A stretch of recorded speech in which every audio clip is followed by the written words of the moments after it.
dengan kondisi di mana inflasi naik, terus BI juga naik, orang menyelamatkan dulu uangnya nih. Ya seperti reksadana pasar uang, ke deposito dulu sementara, gitu ya. Atau mereka akan lari, mentok-mentok mereka akan lari ke emas.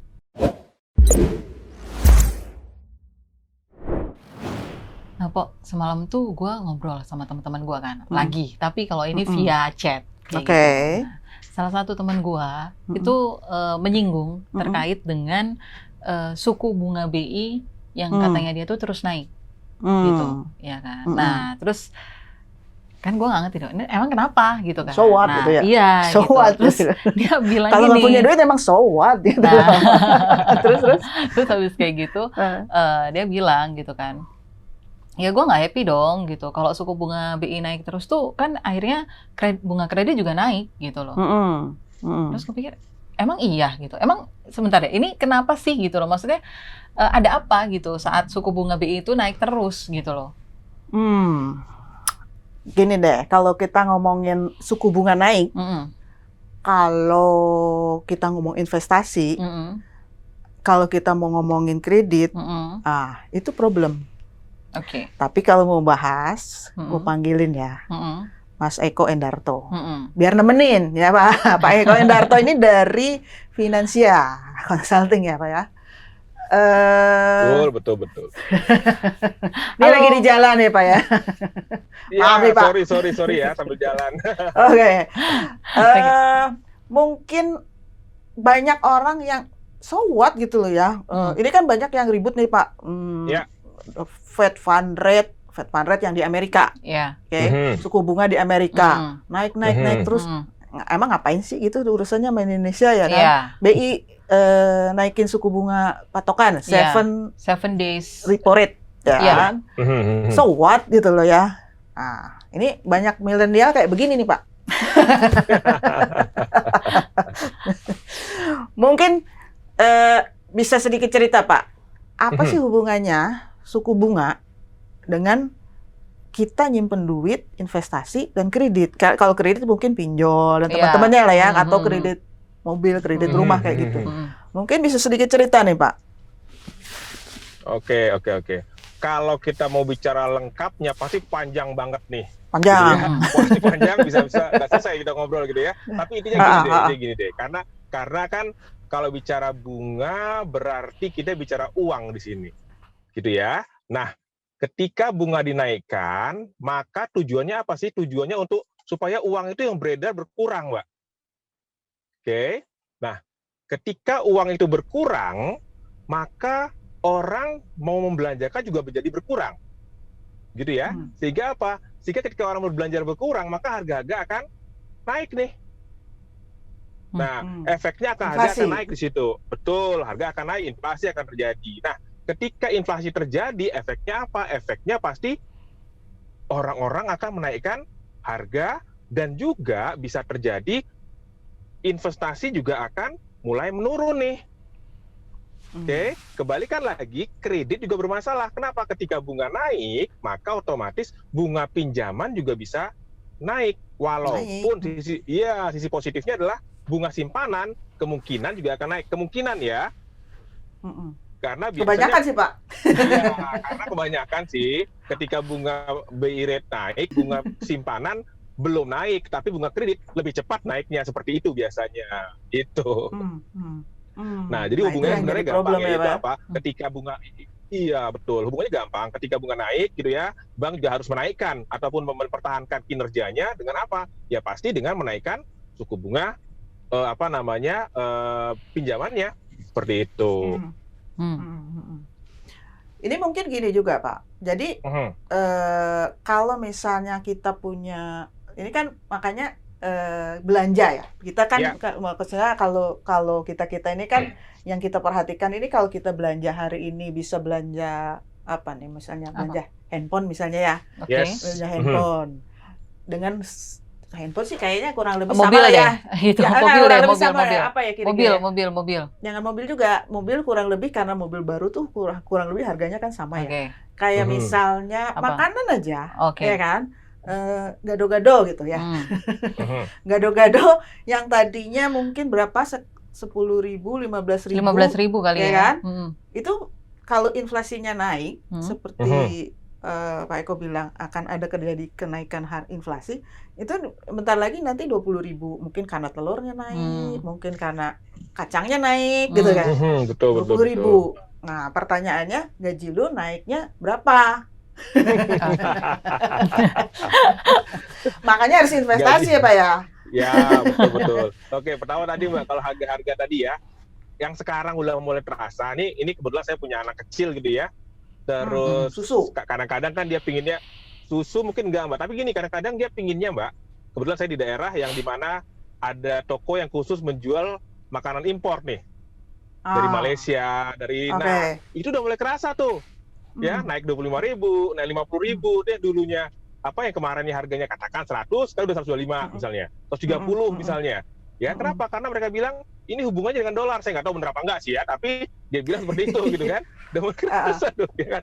Nah, udah mulai naik tuh. Jadi mau nggak mau dikurangin nih jatahnya belanja untuk seperti itu gitu. Itu yang pertama. Itu kedua, apakah gajinya akan sama dengan inflasi? Pasti enggak, Mbak. Sudah pasti tidak. Kenapa? Karena begini. Karena kan perusahaan itu sedang berat nih. Maksudnya gini, ketika inflasi naik gitu ya, berarti kan kemampuan orang membeli juga berkurang. Ya. Artinya apa? Artinya yang dia produksi penjualannya akan berkurang yang membeli. Betul sekali. Gitu ya. Sehingga pemasukannya pun berkurang. Gitu ya. Padahal katakanlah mungkin kita belum direktur nih. Tapi kalau sebagai direktur kan bingung nih. Iya kan, karena targetnya udah ngomong di awal dulu. Kan di awal dulu udah ngomong kepada si pemilik saham bahwa gue berani nih untungnya segini gitu ya. Memberikan dividen segini gitu kan. Nah, ini gimana nyampainya ya? Betul sekali. Pemilik saham nggak peduli lu inflasi apa enggak, pokoknya lu janji ini kan gitu. Jadi mau nggak mau ya ada korbannya lah ya, ada korbannya ya. Cuman masalahnya yang terjadi korban adalah ya pasti karyawannya seperti itu. Makanya kalau kita misalnya mau lebih jauh nih Mbak ya, banyaknya startup melakukan PHK sebenarnya bukan masalah kinerja, tapi apa? Mereka mengantisipasi ke depannya sebenarnya menurut saya. Bukan kinerja sekarang ya.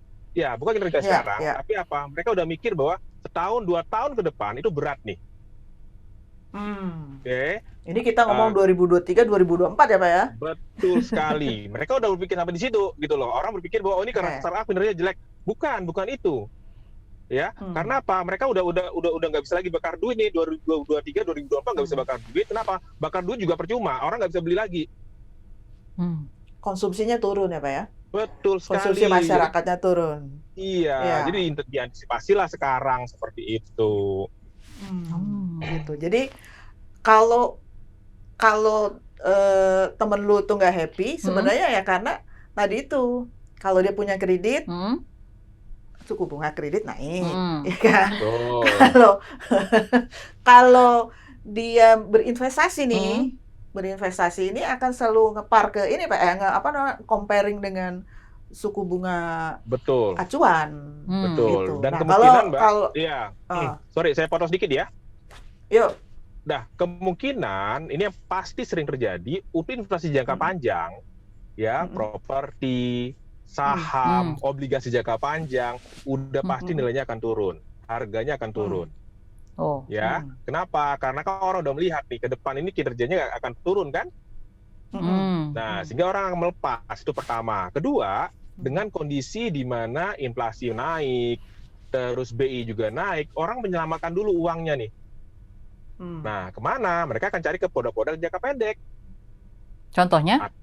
Ya, seperti reksadana pasar uang, ke deposito dulu sementara, gitu ya. Atau mereka akan mentok-mentok mereka akan lari ke emas. Sebagai safe haven aja, seperti itu. Jadi parkir dulu. Betul. Parkir dulu ya. Benar sekali. Benar, seperti itu. Masa parkirnya ini sampai kapan nih gitu? Sekarang yang jadi pertanyaan. Ini kan kayak kita tuh lagi lihat, awan di luar udah gelap gulita. Parkir dulu. Iya. Betul. Bisa diprediksikan nggak kira-kira? Awannya cerah. Iya. Belum hujan, tapi udah kan. Iya.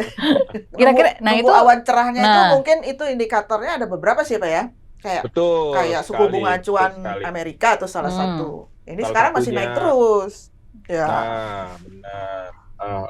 Nah, kurs juga bisa sebagai indikasi gitu ya. Harga komoditas itu juga sebagai indikasi biasanya gitu ya. Itu bisa digunakan sebagai dasar melihat bahwa kondisi udah mulai berbalik nih, reversalnya udah mulai terjadi. Tapi biasanya ini belum ya, Pak ya? Ini belum kan? Belum, Mbak. Belum terlihat ya. Benar, kemarin aja kemarin The Fed masih naikin lagi kan 50 basis point ya? Betul. Nah, belum. Kita ngomong sini, di Amerika udah naikin lagi. Nah, kemudian kita akan naik lagi seperti itu. Berarti kalau kayak gitu, kenaikan suku bunga ini akan terus naik, nggak cuma Desember ini, sampai awal tahun? Iya, betul. Awal tahun doang atau gimana? Sepanjang 2023 atau? Tergantung proyeksi. Kalau yang analisa yang belakangan sih, yang aku dengar, sampai awal mungkin pertengahan tahun ya Pak ya? Kayaknya ya, proyeksi ya? Iya, pertengahan tahun depan. Kalau gambaran saya sih setengah tahun. Ya, pertengahan tahun itu ini masih agresif ya sampai dengan semester pertama tahun 2023. Terus bukan semester ya, kuartal pertama kuartal pertama 2023 mungkin masih agresif, kemudian udah mulai konsolidasi nih ya, menyesuaikan karena Amerika juga nggak berani tinggi-tinggi banget. Udah pasti akan turun deh ekonomi dia. Kalau dia terlalu tinggi kan, dia juga nggak bisa ngapain, nggak bisa produksi, nggak bisa, pengangguran akan naik, bisa berbahaya juga mereka. Nah, sehingga udah pasti dia konsolidasi, semestinya sih pertengahan tahun udah mulai agak kelihatan nih arahnya kemana. Tapi yang pasti 2023 pertengahan kita masuk dalam kondisi bunga tinggi. Ya, nah itu yang menjadi masalah nih yang punya kredit gitu ya. Terus harga-harga itu pasti lagi tinggi-tingginya seperti itu. Parkir itu tadi jadinya. Kalau punya duit parkir. Kalau nggak punya duit ya udah diem aja. Doa aja deh. Oke. Kalau nggak punya duit, diem aja gitu. Tapi kan kadang-kadang gatel ya. Kadang-kadang gatel ya. Kebutuhan tuh kan masih ada. Need kayak gitu. Gitu kan. Terus need apa wants gitu. Kalau need ya memang harus dipenuhi. Ya, gitu. Wants gitu kan. Keinginan gitu kan. Kan kadang datang, kadang pergi ya kan keinginan ini gitu. Nah, kira-kira gimana? Apakah juga ikut direm atau ya udah deh nggak apa-apa? Bablasin aja. Iya. Biar lu miskin. Ya nggak dibablasin banget gitu maksudnya gitu. Kalau saya bilang sih begini, Mbak. Kalau saya bilang sih di balik masalah ini itu juga menyadarkan kita untuk membuat prioritas sebenarnya. Oke? Seperti yang Mbak katakan tadi, disitulah kita akan bicara mana yang want, mana yang need, dan kita buat prioritas di antara semua need-nya kita tadi. Oke? Di sini kita harus tahu bahwa kalau yang punya cicilan, maka mau nggak mau mereka harus memprioritaskan cicilannya dulu. Karena harganya naik. Ya kan? Nanti kena denda lagi, Pak. Betul, ya kan? Terus kedua, tambah lagi biaya. Terus kedua, yang punya anak sekolah, tuh disiapkan tuh sekarang. Oke? Kenapa? Apalagi mereka yang rencana anaknya mau sekolah ke luar negeri tahun depan. Nah, itu siap-siap. Kenapa? Kursnya akan tinggi nih. Nabungnya di dolar apa di euro apa di mana lah ya, pokoknya kurs. Iya. Maunya di mana dia? Ditaruh di mana? Betul. Mumpung sekarang masih belum tinggi-tingginya, mumpung sekarang lagi sedang menanjak gitu ya. Maka sekarang udah mulai nih mereka mempersiapkan. Gitu, harus dikumpulin dulu, siapin dulu kemana sekolahnya, berapa jumlahnya, berapa nilainya, dikonversi dulu ke mata uang sana, sehingga apa? Ketika harinya mereka nggak kesulitan mencari nanti. Karena kan ketika the Fed naikin bunga, maka efeknya adalah dolar akan susah dicari dan harganya pun akan mahal nanti ke depannya, seperti itu. Menguat lagi, ya, menguat betul, lagi, Mbak, seperti itu. lagi. Betul, seperti itu. Oke. Terjawab lah ya, kenapa teman lu gundah? Iyalah. Iyalah pasti gundah. Semua orang gundah ini. Iya, betul, semua orang gundah. Cuman Pak Eko, ini kan ada kalau misalnya punya uang gede ya. kan ada pilihan untuk masuk di deposito misalnya ya. Kan itu kan suku bunga bank kan mestinya naik ya. Yes, kan betul. Ada pilihan masuk deposito. Tapi kan kalau Bapak lihat deposit suku bunga acuan itu sekarang berapa kemarin? 5,25 kan? November ya? November ya? November 5,25% ya? Betul ya Pak ya? Sementara suku bunga penjaminan itu kan masih di bawah nih Pak. Penjaminan LPS ya. Ya, itu oke. itu kan gatel ya Pak ya, aduh gitu kan. Tapi kalau kita masuk di luar itu kan nggak dijamin sama LPS. Kalau banknya ada apa-apa ya. Iya, betul. Nah itu masih tetap masuk di deposito aja apa gimana nih Pak? Investasi atau gimana enaknya nih? Oke, gini. Gini Mbak, sebenarnya Mbak ya kalau yang Mbak bilang tadi berarti kan indikasi Mbak, yaitu apa? Uang makin susah sekarang kan? Di saat, iya bener loh, di saat likuiditas ya? Iya bener, di saat regulator mematok bahwa gue jamin cuma segini, gitu ya, tapi si pengguna, bukan pengguna ya, pelaku itu berani lebih tinggi. Kenapa? Karena mereka kesulitan nih mencari dana, gitu kan? Mereka kesulitan memutar duitnya, gitu loh. Berarti apa? Sekarang aja udah kelihatan, bukan hanya di Indonesia loh ya. Kalau kalau kita kalau kita lebih dalam lagi, beberapa hari lalu saya baca di kontan juga, bunga di Singapura itu jauh lebih tinggi dibanding Indonesia loh, dolarnya. Yang dolar Pak, yang dolar Pak ya? Iya, itu lebih tinggi. Kita masih 2-3% gitu ya depositonya. Di sana mereka udah kemarin berapa persen 5, Pak? Bukan? 5. Ada yang ngomong sampai 7 katanya Pak. Nah, itu dia. Dolar, in dolar. Iya, dolar loh ya, dolar loh. 7% loh, belum pernah terjadi loh di 7%, coba bayangin. 7% dolar loh, luar biasa itu. Nah, artinya apa? Likuiditas lagi susah ini. Berarti apa ke depan itu pasti akan lebih berat lagi nih. Kalau kita nggak pinter-pinter atau nggak pinter-pinter untuk mengantisipasi dan melakukan strategi yang terbaik. Investasi harus nggak? Tetap harus, tapi mungkin jumlahnya dikurangi dulu nggak masalah. Oke, besarannya dikurangi dulu nggak masalah, gitu ya. Karena apa? Karena dibalik investasi yang turun tadi, Mbak, sebenarnya inilah waktunya kita untuk apa? Yang punya duit lebih, orang-orang bilang serok bawah nih. Nah, kalau investasi serok bawah. Betul, harga lagi turun nih, benar. Harga lagi turun. Betul. IHSG juga lagi di bawah 7.000 nih sekarang, ya kan? Padahal beberapa bulan lalu 7.000.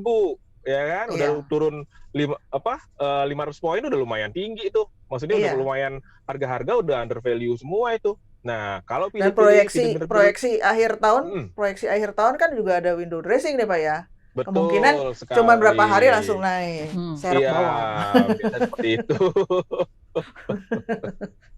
Gitu. Nah. Gimana, temen lu udah happy gak?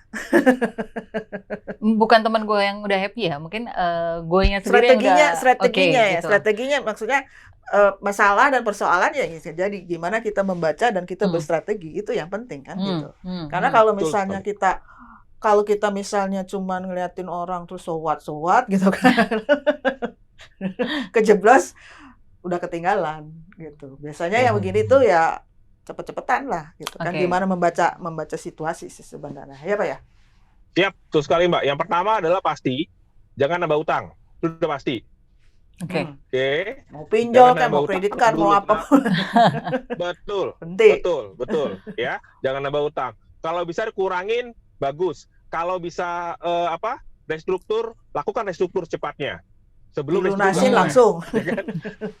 Kalau bisa lunasin bagus. Kalau enggak, coba nego supaya bisa restruktur sehingga bulannya menjalani lebih ringan, panjang, gitu ya. Nomor 2 tadi kita bicara prioritas. Utamakan yang need dulu, baru kemudian want-nya. Sederhana ya, tapi masalahnya need pun banyak kadang-kadang. Iya kan? Loh ya need-nya aja banyak. Ada need diprioritaskan lagi Pak ya. Iya, need diprioritaskan lagi. Betul sekali. Need-nya pun diatur lagi gimana? Karena ada KPR, ada pinjol, ada kartu kredit, itu udah need semua kan. Kalau nggak dibayar nambah gede lagi utangnya. Nah, itu dia. Nah, udah diatur, baru ketiga memperbaiki ataupun mereformasi gaya hidup kita. Oke, Oke. yang dulunya mungkin ya gampang Ngopi. berbelanja, ya yang ngopi dan sebagainya, ya mungkin Ya udah jenuh aja Pak ya. oh ya enggak juga sih, enggak Oh, dihilangkan, enggak ya? tapi frekuensinya dikurangi Mbak. Oke, Ya, oke. yang tiap minggu mungkin jadi 2 minggu sekali, misalnya seperti itu, ya kan? Yang biasanya mungkin yang biasanya americano menjadi ya misalnya jadi kopi pakai gula aren, misalnya seperti itu, ya kan? Misalnya seperti itulah ya. Tapi artinya merubah atau mencoba untuk memperbaiki Berhemat. lagi, betul. Dan terakhir ini yang penting juga, yaitu apa? Coba mencari alternatif penghasilan. Nah, ini juga penting. Penghasilannya apa nih? Pasif, apa investasi atau gimana enaknya Pak? Kalau investasi nggak mungkin, Mbak. Kenapa? Karena yang kita butuhkan adalah untuk day by day cost kan. Nah, jadi kalau bisa sih yang bisa memberikan tambahan secara cepat seperti itu. Kalau investasi kan sifatnya jangka panjang ya. Iya, iya. Dan biasanya jadi ini Pak dia kayak bukan kayak paper bukan kayak investasi yang soalnya nanti kalau kayak gini kondisinya nih biasanya Pak ya, kan selalu muncul investasi-investasi yang menawarkan hasil investasi yang luar biasa, betul nggak Pak? Betul sekali. Ada yang Betul 2% per sekali. bulan, 4% per bulan. Nah itu maksudnya jangan kejeblos yang ke situ, betul kan Pak? Ya, Nanti betul malah sekali. salah gitu. Betul. Ada dengan itu. Dan biasanya ketika dolarnya naik seperti sekarang, nah maka basisnya udah mulai kayak dolar nih. Misalnya investasi apa, ngasih bunga, ngasih uang dolar dan sebagainya, itu harus hati-hati karena dolar lagi seksi kan. Iya. Nah, maka biasanya bentuknya bentuk investasi asing dari luar negeri, bentuk dolar, ya trading dolar dan sebagainya. Nah, hati-hati dengan seperti itu. Oke. Jadi yang baiknya yang gimana nih Pak? Oke. Yang kurang lebih bisa dikerjakan. Iya sih, sekarang sih memang karena kita mencarinya bukan bentuk investasi paper gitu ya, kita lebih mencari penghasilan tambahan yang kalau bisa memberikan penghasilan lebih cepat.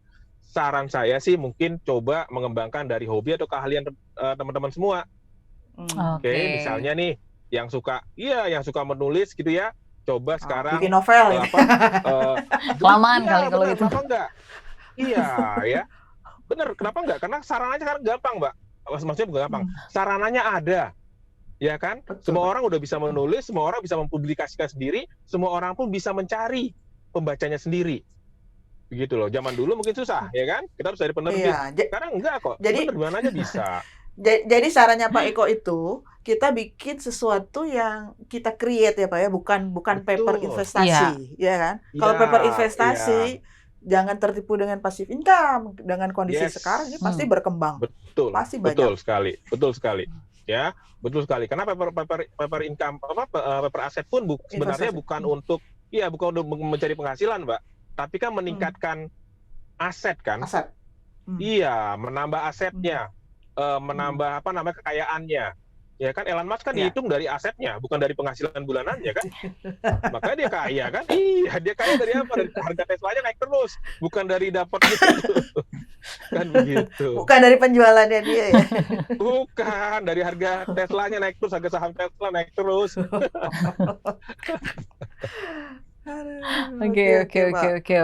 Oke. Ya nah. Bisa lah ya? Bisa lah, ya.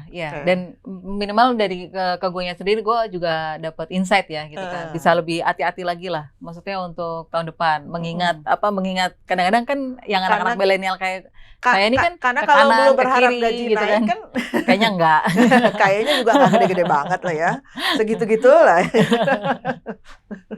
Takut ke kanan ke kirinya ini loh, kemana-mana gitu kan. Jadi mungkin lebih bisa kan, ini bentar lagi udah ganti tahun, bukan ganti bulan ya.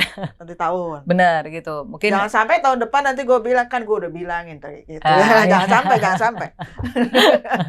Berarti emang harus bikin perencanaan baru nih, apa yang mau prioritasin dan mana yang harus disimpan dulu gitu. Jangan dibuang deh, disimpan dulu deh gitu. Untuk tahun-tahun berikutnya mungkin gitu ya Pak ya. Oke. Boleh. Sip. Tapi memang yang jadi poin banget buat saya untuk hari ini itu adalah memang harus mengurangi utang itu tadi. Oh ya, betul. Ya kan? Karena suku bunga naik. Iya, betul. Mengurangi utang dan harus menyimpan dana di tempat-tempat yang minim resiko. Benar. Bisa nggak sih saya bilang kayak gitu? Menyimpulkan minim itu? resiko, iya. Iya, oke. Betul. Gitu.